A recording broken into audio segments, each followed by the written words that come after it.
Ce livre, c'est vraiment un livre sur l'histoire des revenus et des patrimoines sur plus de 20 pays, pour certains pays sur 3 siècles. Et c'est vraiment d'abord le fruit d'un projet très collectif de collecte de données historiques. Et en même temps, c'est vrai que j'essaye, à partir de ces données historiques, statistiques, de raconter une histoire humaine de l'argent et des inégalités. Donc c'est une histoire qui n'est pas seulement économique, elle est politique, sociale, culturelle, elle met en jeu les représentations que se font les acteurs des inégalités. Et de ce point de vue-là, les représentations littéraires figurent parmi les représentations les plus puissantes. Enfin, la façon, la force d'expression de Balzac sur la structure des patrimoines en France au XIXe siècle ne pourra jamais être égalée, approchée par des concepts théoriques ou des constructions statistiques. Et en même temps, ces constructions statistiques, ces concepts théoriques de capital, de revenus, de taux de rendement et capital, de croissance, sont utiles pour pouvoir permettre une meilleure régulation démocratique des conflits autour de la distribution. Et les moyens modernes de collecte de données permettent quand même de collecter des données à une beaucoup plus grande échelle qu'auparavant. Donc en grande partie, je pense que si ce travail n'avait pas été fait avant, c'est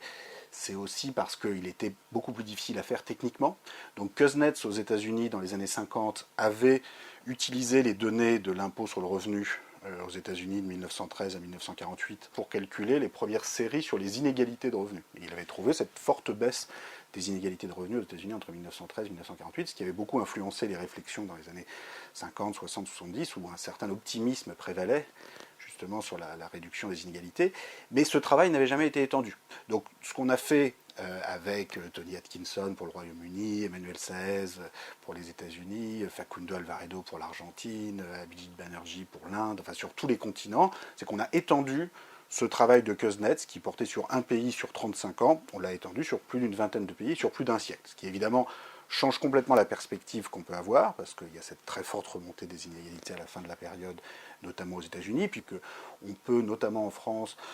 utiliser les archives successorales jusqu'à la Révolution française, pratiquement, pour une raison simple, qui est que la Révolution française ne crée sans doute pas une société idéale, mais elle crée un observatoire des fortunes qui permet, avec un système d'enregistrement des transmissions de biens immobiliers, financiers, d'une façon très moderne dès les années 1790-1800, de garder la trace des patrimoines. L'impôt lui-même est très léger jusqu'à la Première Guerre mondiale. Donc comme ça, au moins, il y a très peu de manipulation des patrimoines, c'est au moins l'avantage. Mais on a des données qui sont très riches, qui permettent de refaire cette histoire des patrimoines. Cette exploration historique et internationale dans l'histoire des inégalités et des patrimoines, et au-delà des résultats concrets qu'elle apporte,